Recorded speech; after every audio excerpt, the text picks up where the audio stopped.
you know, the water infiltration due to ice damming on February 1st, where there was a significant amount of water that came into the building, and you can see the visual damage.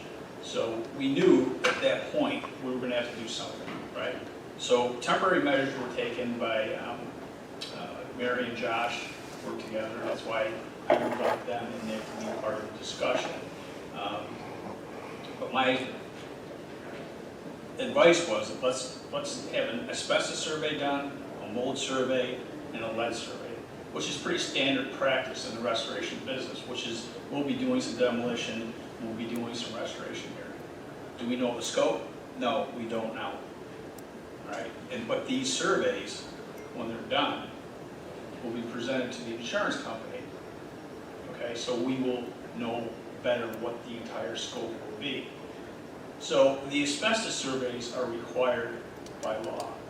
I thought it was only for certain years back, but I spoke with Mary at Paradigm, and she sent me over a very comprehensive list that identifies New York State laws, the health laws, and OSHA, that it's mandatory that you have this done.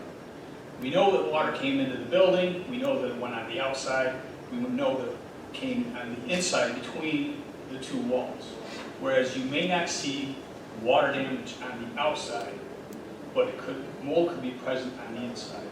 So that's the reason you want to have the mold surveys done. You want to know that if there's any, what the level of mold is in there, because different people mold can impact them differently. And I know that we had people handing out test kits, and our own employees, by the end of that day, were having sore throats. Do I attribute that to mold? Absolutely not. I can't. But this mold survey will tell us that. And the lead surveys are required for any building. I think it was in 1978, Josh? If your building was built prior to 1978, Nick, is that correct? Right. A mold survey is required.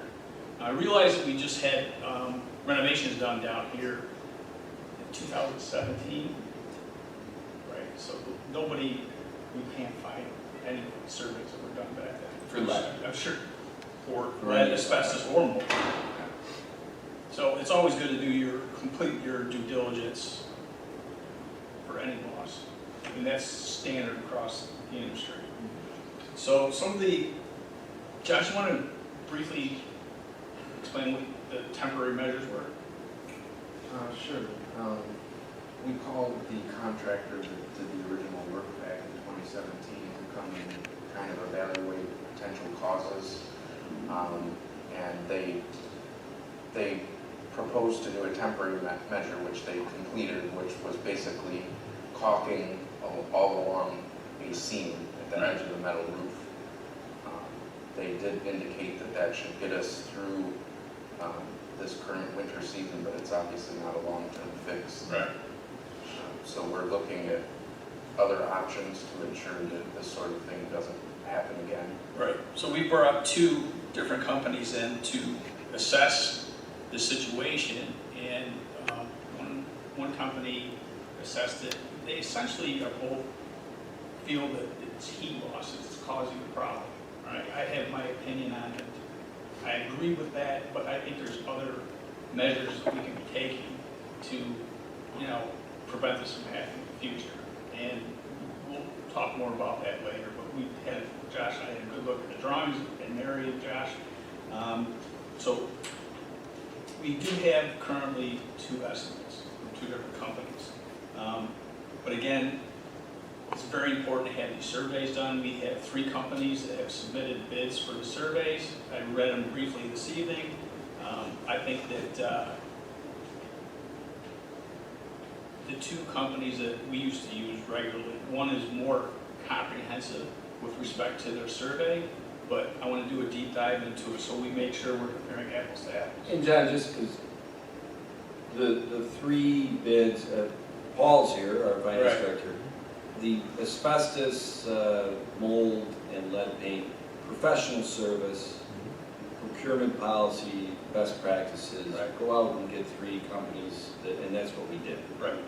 and, which, nicely done. That's different from when we try to get the final remedy Right, thing, because that's a whole different, it'll be more money than the surveys. yes, The- it could be significant, it's gonna be significantly more money regardless. What the surveys, we did talk to, Josh and I walked the entire building with the insurance adjuster and identify the areas where the water did come through, okay? And there's a significant amount of square footage that were impacted by that water. So there's a pretty good potential that between those walls, there could be mold. But when these surveys are done, all right, they will be forwarded to the insurance adjuster. He's waiting for those surveys. He needs the surveys to do a complete adjustment with respect to the loss itself. So we won't know the scope, and he won't know the scope until he sees the surveys. So I'd like to get three of us together, decide which direction we want to go, put that before the board, pass a resolution if required, and then get the company in here that's chosen to get these surveys done as soon as possible, so we can continue down the road of a permanent fix to this. And to tell you, I don't even know if the resolution has to be done because the bids, the range is, for the professional service was around, how much? No, Like, I'm not talking about the survey bids, I'm Oh. talking about the restoration, the oh, demolition and yes, yeah, we'll restoration. have to do a resolution. Okay? Yeah. The insurance company needs these bids so they can I got you. formulate what their I got adjustments you. should be. Okay. So that's where we are. Thank you, Josh and Mary and Nick, appreciate coming in. Paul, it's been a lot of help with the insurance company. I did leave a message with Joe Parisi also with respect to prevailing wage. And he emailed me like 5 minutes later. And he's the town insurance. Yes, he's our insurance representative, very, very quick to get that, so. Yeah, he's good at that. John, is there any connection between the surveyors and the repair contractors? No, So they're basically two separate specialties? yes. Yeah, there are specialty companies out there that deal with water losses. We'll wait and see what happens, okay? You don't necessarily need a restoration company to come in and do what needs to be done, but it's something to take a look at, because if there is mold, and we need to have that demo, there's specific areas that we need to be set up, and it's going to be pretty difficult to plan, given that this is the court building. It will be very, very disruptive. So it may be something that may have to happen in stages, but that's, until we get the scope, we really don't know. Right. Well, I will tell you this, and I'll hand it off to the rest of the board, but for anybody that doesn't know, I've always said that Councilman Cahill has missed his calling because he is like an investigative reporter that goes down every path to get information. It's really, I gotta tell you, it's impressive. So thanks, John. I'm just glad to help. Taking the ball and running You with got a it. great team to assist too. And I'll have some further information when Josh and I and Mary can get to the bottom of those drawings. We found some very interesting information. Well, I know you said that when you looked at the original blueprints of how the Overhang. they wouldn't have built that today like that. The existing? Yeah, No. right.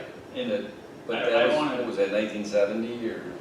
Right. I don't know, you know what it was? They probably wouldn't build my house in the 1890s when Right. it's built today, So- so things change, Thanks, James. standards change. Well, I think we'll have some enlightening information in the next few days, probably a week, but we need confirmation on some drawings. Jenny? Thank you for your time, and thank you everyone, I'm just looking forward to further resolution. Yeah. Bill?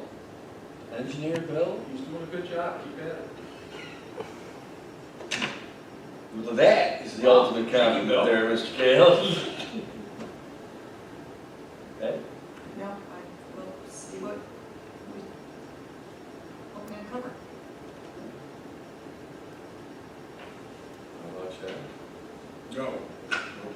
Good, no good.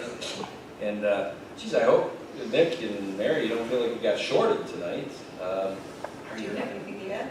I think I'm gonna be buying somebody lunch next week, 3 p.m. Just do. I appreciate you guys coming in. Nick, Mary, anything to add to this? I guess I'll add that it's not just an ice damming issue that we're experiencing. We're also having interior condensation throughout the year. No? You're shaking your head? You're right. What? Go ahead. So there's moisture, not just from the outside coming in, but that's developing from the inside. So the damage could be further spread out in the building than just what was shown with the ice damming issue back in February. So you can see light fixtures in some other areas of the building that have rust spots, and they're not underneath the high roof necessarily, but they're flanking it, so there's additional damage that we might have to So deal you with. think this started long before the damming problem in February? Right, that's not the only reason why there's More damage to the potential. building, yeah. And, you know, there's metal conduits up in the ceiling and pathways and stuff like that that could be, you know, their lifespan shortened because of this. So it's an overall poor design that we're trying to remedy. Okay. Well, hey, Nick? I'll just add that I know that the ice damming is probably that's really what's shown. It's a major thing from that thaw that we had and all the ice that was up there. Water can get in anywhere that it tries to. So I would say that it definitely, a lot of the damage was from, that ice damming over this area. That's visible at least.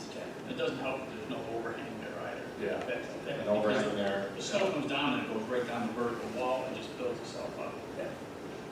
There's reasons why houses and structures have soffits and overhangs Exactly. to prevent stuff like that. Right.